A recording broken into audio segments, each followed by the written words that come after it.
Assalamualaikum warahmatullahi wabarakatuh. Halo teman-teman semuanya. Kami di sini dari kelompok 3 kelas Sosiologi 2D akan menyampaikan beberapa pemahaman kami tentang peradaban Islam masa Rasulullah. Spesifiknya pada periode Mekah, periode Madinah, penaklukan Mekah dan penyebaran Islam, Haji Wada dan juga wafatnya Rasulullah. Tetapi sebelum masuk pada pemaparan pemahaman kami, izinkan saya untuk memperkenalkan rekan-rekan saya. Yang pertama ada Anggi Putri Gia atau saya sendiri.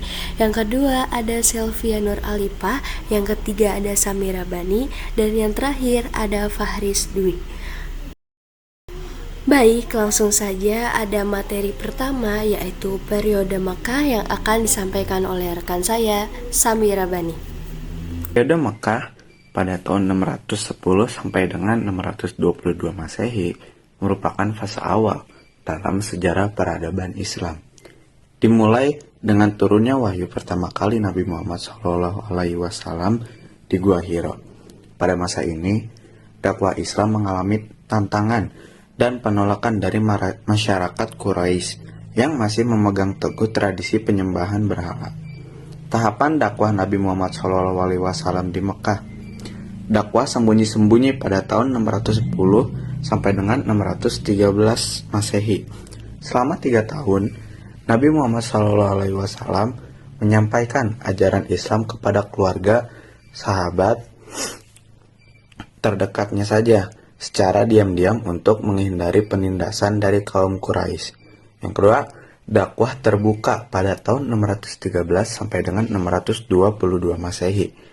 Setelah perintah Allah untuk berdakwah secara terbuka, Nabi mulai menyampaikan pesan Islam kepada masyarakat luas menghadapi berbagai bentuk penolakan, termasuk penganiayaan dan pemboikotan. Karakteristik peradaban Islam pada periode Mekah. Penekanan pada tauhid. Ajaran Islam menekankan keesaan Allah, menolak penyembahan berhala, dan mengajak masyarakat untuk meninggalkan praktik jahiliyah. Yang kedua, pembentukan akhlak mulia. Islam mengajarkan nilai-nilai moral seperti kejujuran, amanah, dan keadilan yang bertujuan memperbaiki tatanan sosial masyarakat Makkah. Yang ketiga atau yang terakhir, pembentukan komunitas muslim. Meskipun jumlahnya kecil, komunitas muslim awal terbentuk dengan solidaritas yang kuat menghadapi berbagai tantangan bersama. Selanjutnya teman-teman ada periode Madinah 622 sampai 630 Masehi. Tahukah teman-teman, pada tahun 622 Masehi, Nabi Muhammad SAW melakukan hijrahnya dari Mekah ke Yatsrib atau kemudian yang kita kenal sebagai nama kota Madinah. Nah, tujuannya yaitu untuk menghindari penindasan dari kaum Quraisy. Tapi tujuan dari Rasulullah untuk hijrah dari Mekah ke Madinah tidak semata untuk menghindari penindasan dari kaum Quraisy. Justru aksi kejam yang diberikan kaum Quraisy terhadap Nabi Muhammad beserta pengikutnya tidak membuat goyah semangat dakwah kaum muslim. Selain itu teman-teman, hijrahnya Rasulullah juga merupakan perintah langsung dari Allah Subhanahu wa Ta'ala, mengikuti petunjuk ilahi yang mengarahkan beliau untuk mencari tempat yang lebih baik bagi umat Islam, agar umat Islam dapat menjalankan ajaran agama dengan lebih baik, lebih bebas dan efektif. Dengan itu, kota Madinah sangat memiliki peran yang penting bagi umat Islam. Selain itu juga, hijrahnya Rasulullah SAW ke Madinah membawa pengaruh yang sangat besar bagi peradaban Islam. Apalagi strategi yang digunakan untuk berdakwah di Madinah ini berbeda dengan strategi yang ia lakukan pada saat di Mekah. Jika di Mekah Rasulullah berdakwah secara sembunyi-sembunyi, sedangkan di Madinah ini Rasulullah mengubah strategi dakwahnya menjadi secara terang-terangan.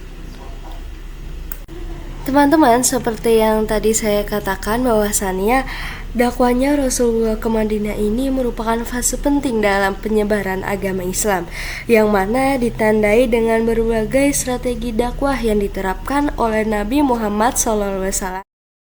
Langsung saja, berikut merupakan beberapa aspek utama dari penyebaran Islam pada masa periode Madinah 622 sampai 630 Masehi.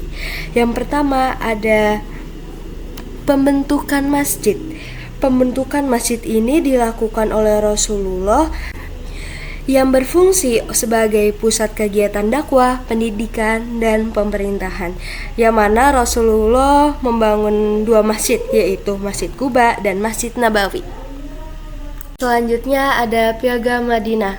Teman-teman, Piagam Madinah ini menjadi salah satu langkah penting yang diambil oleh Nabi Muhammad, yang mana penyusunan Piagam Madinah ini menjadi konstitusi pertama bagi masyarakat Madinah.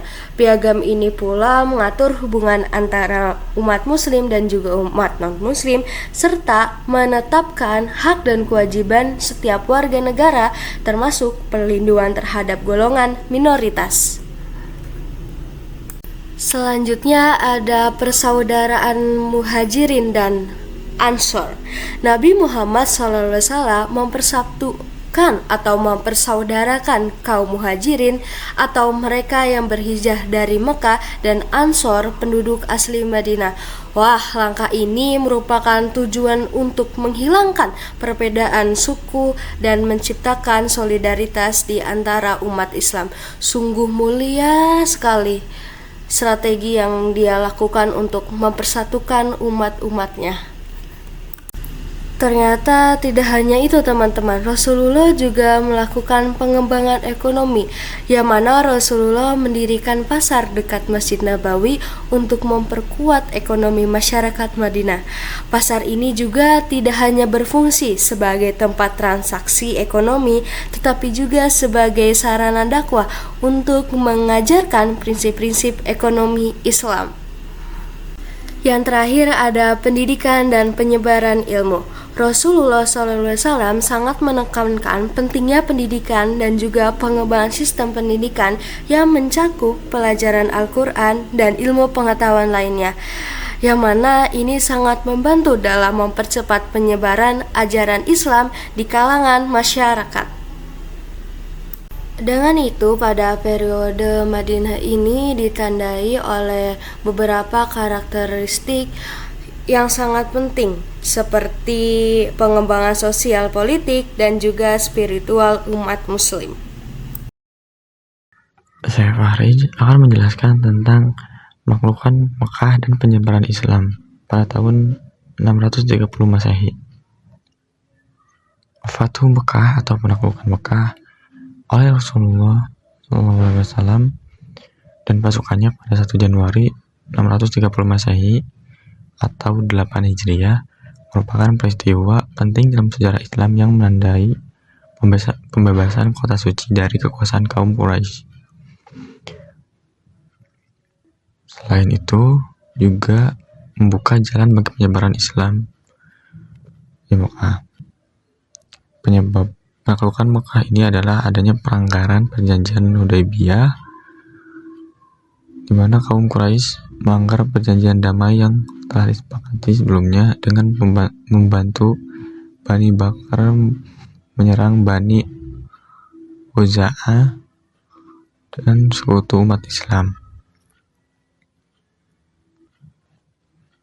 Pemicu perang ini adanya pelanggaran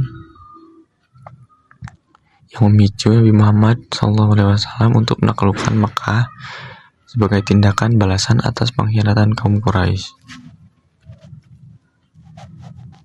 Dalam penaklukan tersebut,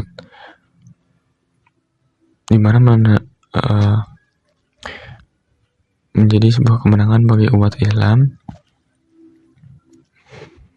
dan menandai puncak dakwah Nabi Muhammad SAW.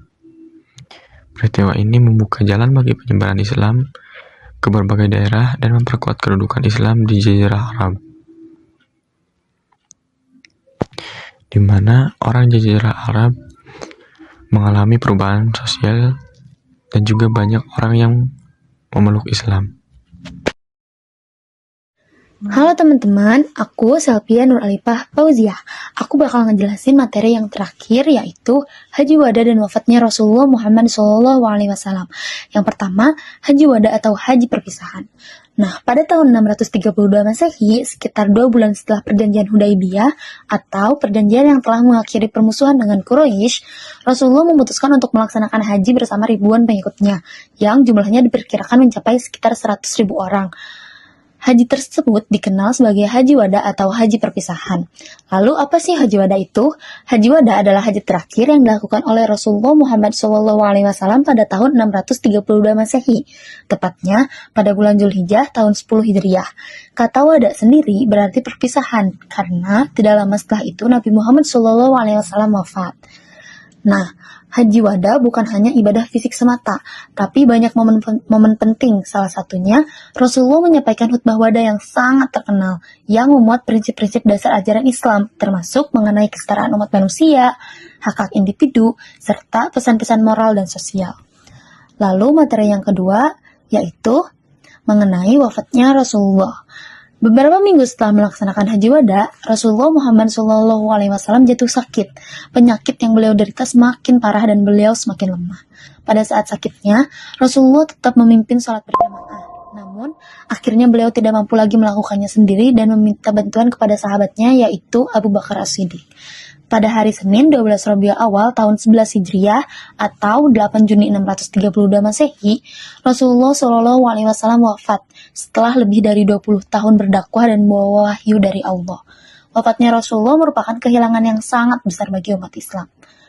Nah, Rasulullah itu dimakamkan di kamar Aisyah, istrinya, yang terletak di Masjid Nabawi di Madinah. Pemakaman beliau dilakukan dengan sangat sederhana, sesuai dengan ajaran beliau selama hidup yang mengajarkan kesederhanaan. Baik, cukup sekian yang bisa kami sampaikan. Terima kasih banyak untuk teman-teman yang sudah menyimak video kami. Semoga apa yang kami sampaikan bisa menjadi manfaat. Terima kasih. Wassalamualaikum warahmatullahi wabarakatuh.